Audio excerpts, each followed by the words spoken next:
อบใจที่ยังฮักกันเรื่อยมามันมีคุณค่าที่มีเจ้าอยู่ข้างกายถึงแม้นจะตายความฮักจะอยู่กับตัวเฮาทั้งแก่เฒ่าเฮานั้นเป็นตายา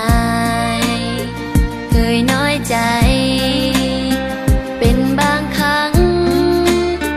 แต่เฮายังเคยผ่านพ้นมันมาได้เฮามีฮักแท้ต้องดูแลกันต่อไปผิดพลาดอภัยบ่ให้มีน้ำตาสุดจะฮักแล้วกับความฮักที่เฮามีสิ้นสุดเสียทีกับความฮักที่จอมปลอมมอบความฮักจริงมอบให้เจ้าส่วนเขาบ่สนใจจะเป็นอย่างไรฮักเจ้าเพียงคนเดียวอยากบอกเจ้า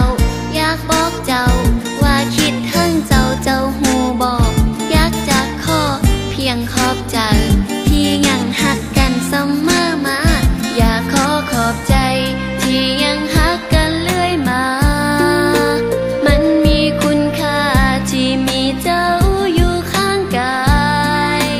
ถึงแม้นจะตายความฮักจะอยู่กับตัวเฮาทั้งแก่เฒ่าเฮานั้นเป็นตายาย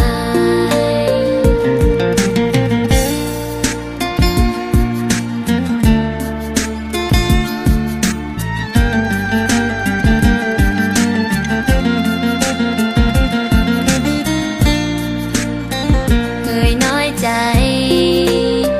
เป็นบางครั้งแต่เฮายังเคยผ่านพ้นมันมาได้เฮามีฮักแท้ต้องดูแลกันต่อไปผิดพลาดอภัยบ่ให้มีน้ำตาสุดจะฮักแล้วกับความฮักที่เฮามีสิ้นสุดเสียทีกับความฮักที่จอมปลอมมอบความฮักจริงมอบให้เจ้าส่วนเขาบ่สนใจจะเป็นอย่างไรฮักเจ้าเพียงคนเดียวสุดจะฮักแล้วกับความฮักที่เฮามีสิ้นสุดเสียทีกับความฮักที่จอมปลอม